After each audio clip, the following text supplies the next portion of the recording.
Welcome to final BSc Statistics students. In Unit 5, today we will discuss Lesson 2. Lesson 2 is of failure rates. We discuss failure rates in Lesson 2 of Paper 6. What are failure rates? We have 3-4 measures of failure rates. We learn one by one. First one, failure density. Failure density. What is failure density? It is a ratio of number of items failure to the total population, total initial population, which means the number of items at the beginning of the test. So for example, if you consider that if Ni is the number of items failed or number of failures,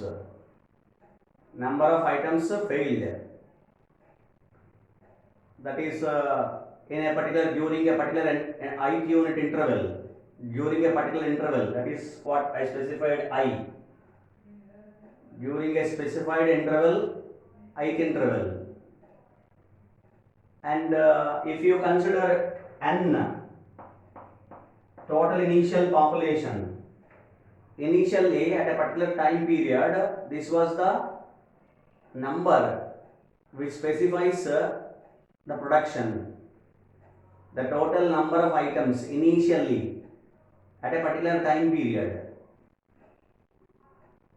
at the beginning of the test. This is the total number of items which initially we have. A company manufactures, a producer manufactures some number of items initially they have, and later on how many number of items were failed, during a particular interval. If we consider an ith unit interval, for example in 1 year span, how many units are failed? For example, it will be 2 items are failed. Initial population is 100, 2 by 100 ratio. 2% of the items were failed. That is called failure density. It is denoted by f of di. Failure density in the ith unit interval. It is a failure density of ith unit interval. One particular interval we can consider for 2 years. We can calculate it for 3 years. We can calculate it for some particular time period. That's an indication of I. We can calculate it for 2 years, in the span of 2 years, in the span of 3 years. Initially, we have to consider some number of items were produced. Later, how many number of items were failed during a particular interval, in a particular interval. That indicates failure density. It is calculated by small ni by capital N. It indicates, Ni indicates number of items failed, the number of failures in a particular, during a particular ith unit interval of time. And capital N, total number of items at the beginning of the test are also called, it is also called initial population. So this is failure density is nothing but the ratio of number of failures in a particular ith unit interval of time to the total initial population, to the number of items at the beginning of the test, is nothing but failure density.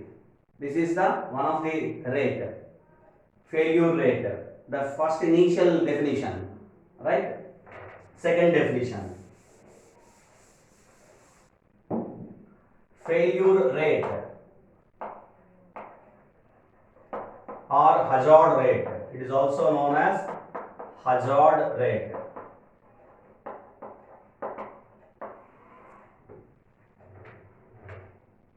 a small difference between the failure density and hazard rate.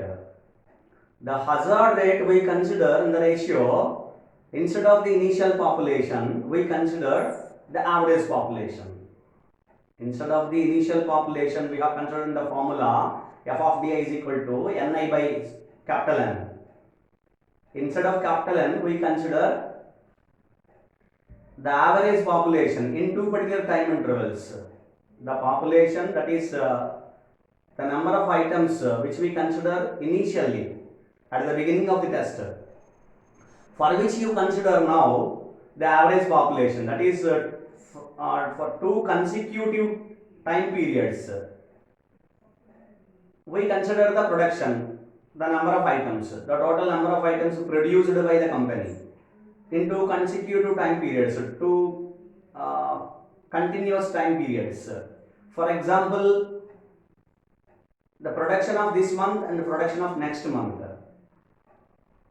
production of continuous 2 months, or production of continuous 2 days.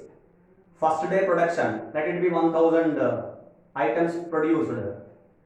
Next day production, if it is also 1000 plus 1000, or next day production is for example 1200 units, then average population 1000 plus 1200 divided by 2, which is nothing but 1100. Initial population now 1100, that is called average population. Now the average population, average units of two particular time interval, usually continuous time periods, right? So it is nothing but it is also ratio of number of items failed, that is number of failures, to the total average, that is average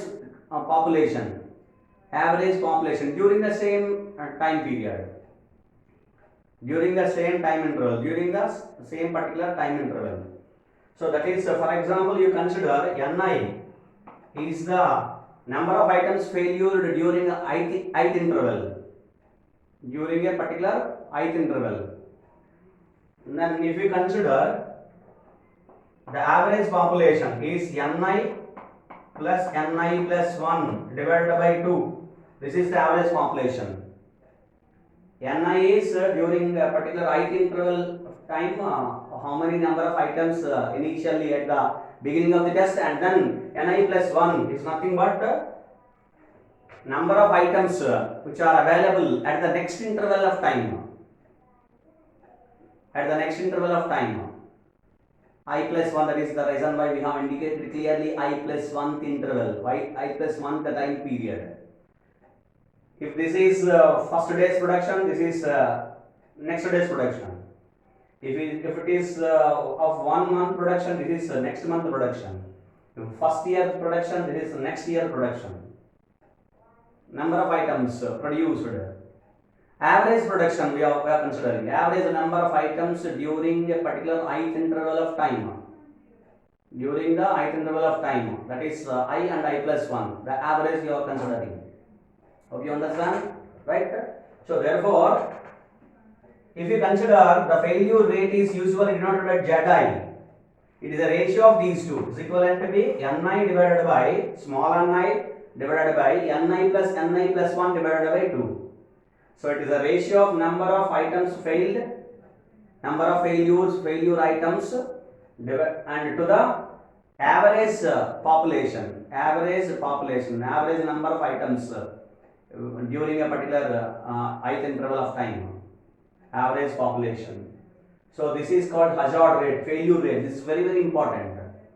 Why I am specifying that? The failure rate studies, failure rate or hazard rate studies the reliability.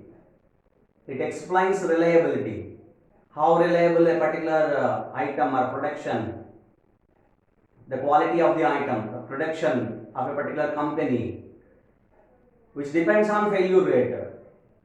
As I have specified very clearly in the previous lesson, reliability is measured through the failure rate.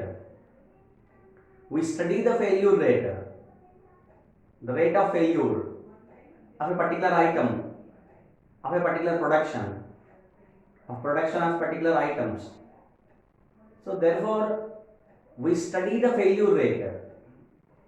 That is the basic fundamental study, which is used to study the reliability of the product of a particular product of a company. So reliability is going to be measured, is going to be studied through this particular measure. Is studied through this particular measure, failure rate or hazard rate. This is the second measure. First one, failure density. Second one, failure rate, hazard rate. This is the general one. It is going to be used in almost all the study of reliability. Entire reliability study based on failure rate or hazard rate. Right? And we study some more. Another one, the third measure, mean time to failure. It is mean time to failure. Mean time to failure.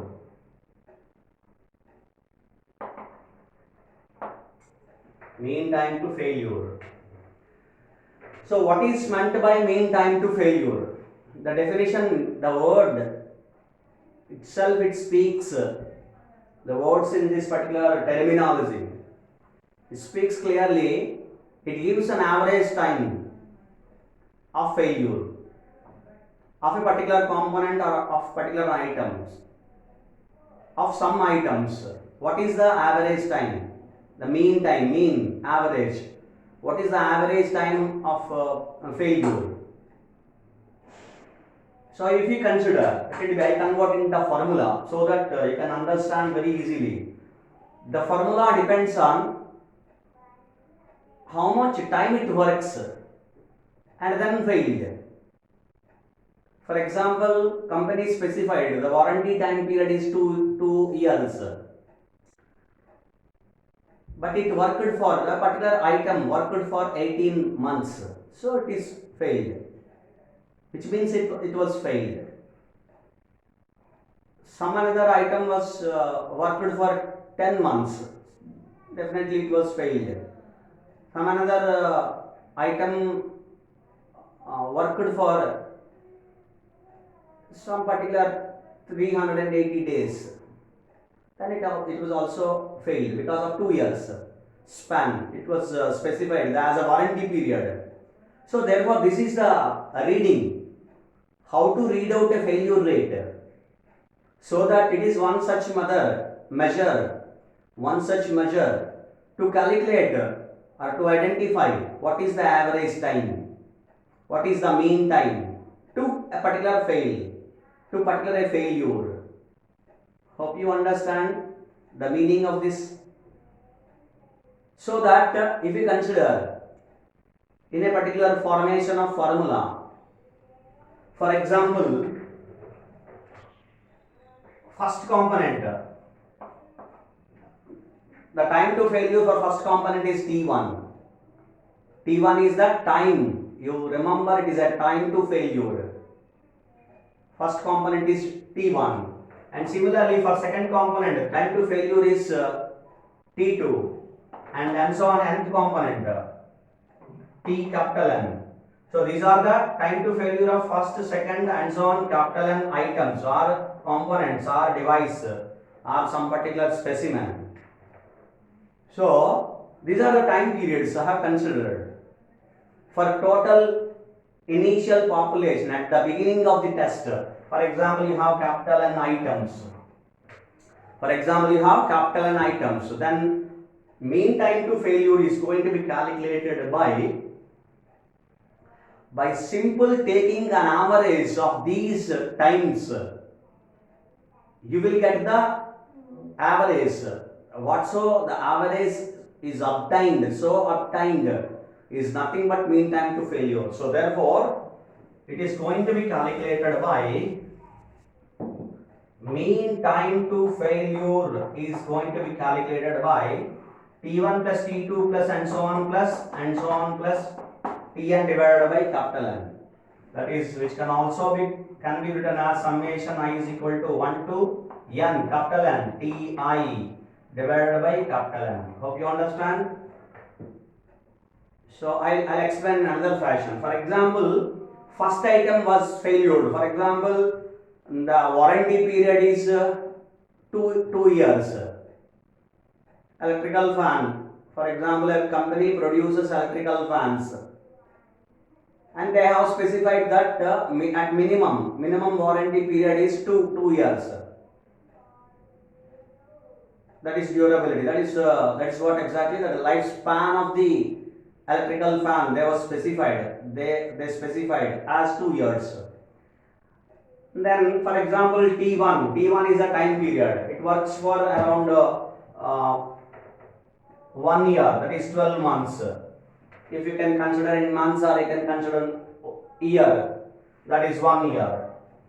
And for example, another item, second item that you consider, it's not even a particular order, but you consider somewhere. Say another item, second item works for 14 months, third item works for 10 months only,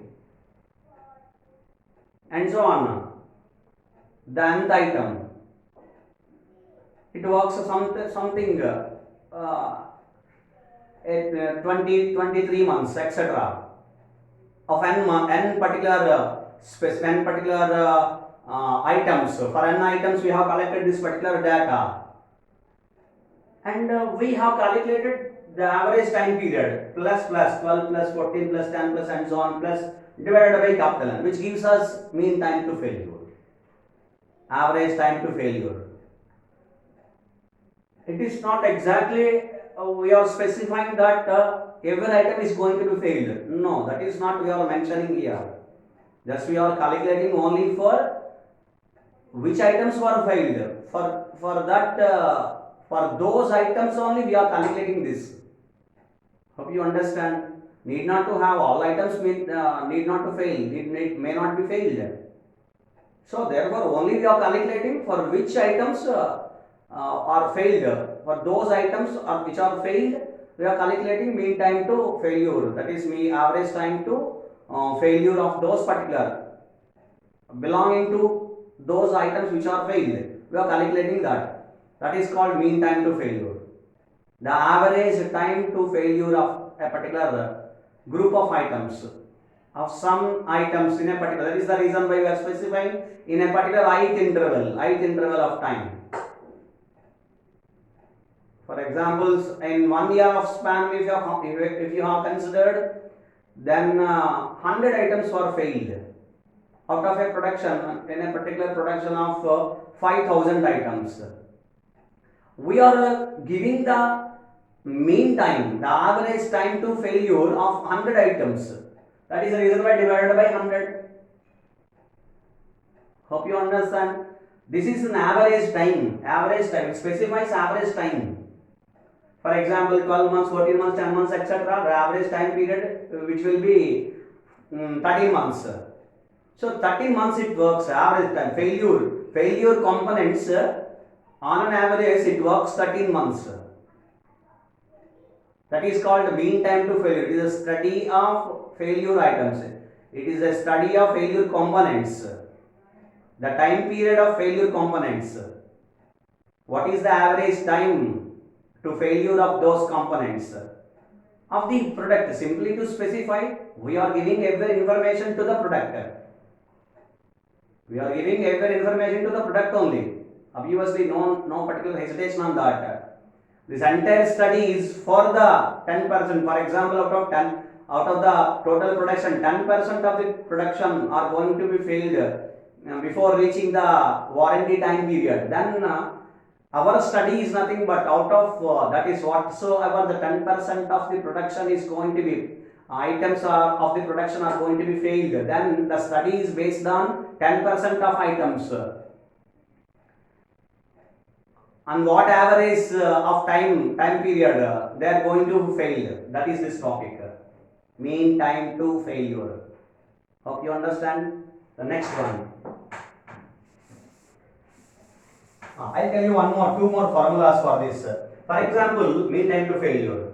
For example, If the time periods are not available, Ti, if Ti is not available, then how to calculate this? For that also we have some particular formulas.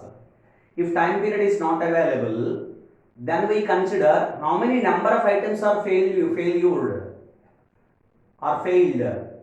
in a particular time interval. For example, you consider 1, 2 and so on k time intervals. You see, for k, the total items are capital N only. I am considering k time periods. For example, the same example, if you have considered first year, second year and so on kth year. And so on kth year. Okay, and don't consider the warranty period is just 2 years.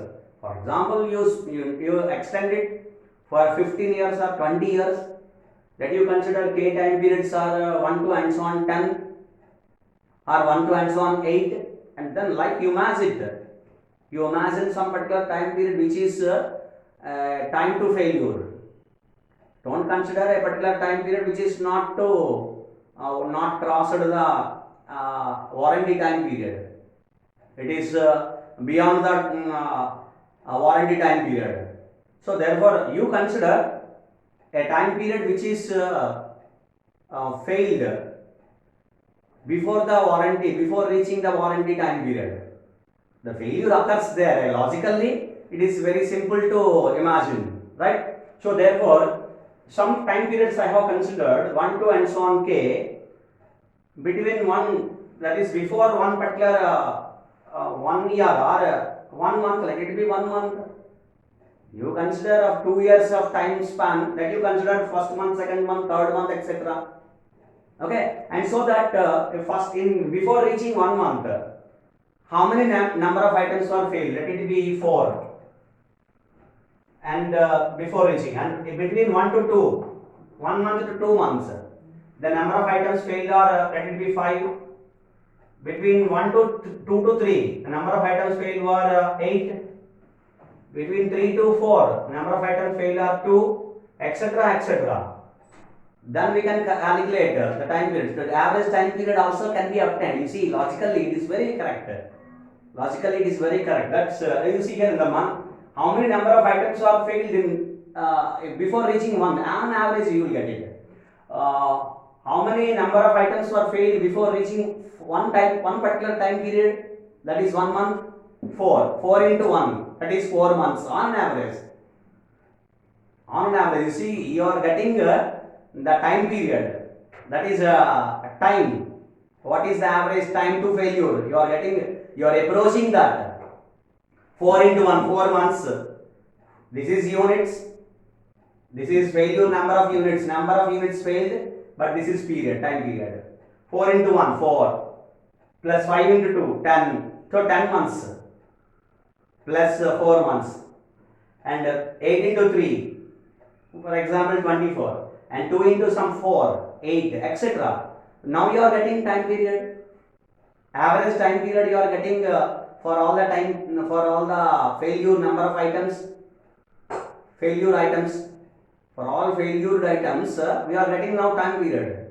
It is converting in terms of time period. So that is some logical sense to obtain time periods. The average time to failure. That is a time of failure. Let it be. Still we are not calculated average time. The time of failure. Whenever the time period is not available for a particular item. If the time period is not available to a particular item, then you have to calculate in this fashion. So now if we convert in terms of the formula, then mean time to failure is going to be calculated by 1 into N1. Now it is going to be specified. So this is N1, this is N2, this is N3, etc. This is Nk. So 1 into N1 plus 2 into N2, 2 into N2 plus 3 into N3 plus and so on plus K into Nk divided by capital N. This is a way to calculate the formula of mean time to failure. Mean time to failure. So it is how wonderful it is, right? So this is what in which fashion you calculate the mean time to failure. The mean time to failure. Hope you understand. So therefore, I write the formula. Is in another fashion, summation I is equal to 1 to k I into ni divided by capital N. This is mean time to failure. The mean time to failure is also can be calculated by summation I is equal to 1 to k I into ni divided by capital N, where ni is number of components failed in a particular during a particular ith interval, period or ith interval. So you understand? This is another formula. So and similarly, one more formula is also available. That is, instead of considering the time period, also to be considered, but if you consider delta t is the one length of the time period, a small interval, it is going to be not specified. Like you see here, in this particular fashion, if you consider some particular time period, which may be more, and some particular time period which may be less. That is the reason why delta t is going to be introduced. Usually in such a fashion, to calculate a derivation, we introduce such component, delta t tends to 0. A small value, small length of the time interval, it is going to be considered. If you consider that, this formula becomes mean time to failure. It is going to be calculated by summation I is equal to 1 to k I into ni into delta t divided by capital N, where delta t is a some particular time period, a small time interval which is going to be considered. That's all. So these are the another particular formula for mean time to failure. This is the another measure. Now you learn one more measure. Mean time between failure. Mean time between failure. It is mean time between failure. It is a very simple definition. The mean time between failure, it represents the breakdown of the particular failure of the time period. So therefore, it is calculated by 1 by hazard rate. What is the break time of failure? Breakdown of the failure. It is going to be calculated. So if you take the reciprocal of the hazard rate, that means failure rate, which gives how much time it take to one failure to another failure. What is the mean time between the failures? Between one failure to another failure. It is going to be calculated. So it is calculated by the formula of 1 by hazard rate. 1 by hazard rate. It is calculated. Mean time between failure is going to be calculated by 1 by hazard rate. It is reciprocal of the failure rate, which means I explained in another fashion that 2% of the items are failed. For example, I have given a statement based on the failure rate. So that is 2 by 100. Okay, if you give the reciprocal for that is 50. 2% is it is the hazard rate is 2%. Then 2 by 100. Then mean time between failure is 100 by 2. It is 50. Okay, that is for every 15 items, between 50 item to 50 items, one item is going to be failed. That is mean time between failure. Hope you understand. I hope you understand, right? So, do you understand? Shall I explain? Right. See, the hazard, if hazard rate is 2%, that is 2 by 100. 1 by 2 by 100, it is 50. So, for every 50 items, one item is going to be failed. That is mean time between failure. The failure happens 50 items to in between 50 items to 50 items. If we consider 100 items, it occurs between 50 to 50. Between the out of 100 items, it occurs at every 50 items. Between every 50 items, it happens. So that is called mean time between failure. Hope you understand well, right? It is mean time between failures. So these are the four different failure rates we have studied. Failure density, failure rate, hazard rate, that's a crucial one. Remaining all some to calculate something and etc. to study some other kind of aspects. And the third one, the mean time to failure, MTTF, mean time between failure, MTBF. Right? So these are the measures of failure rates. These are the measures of failure rates. Thank you.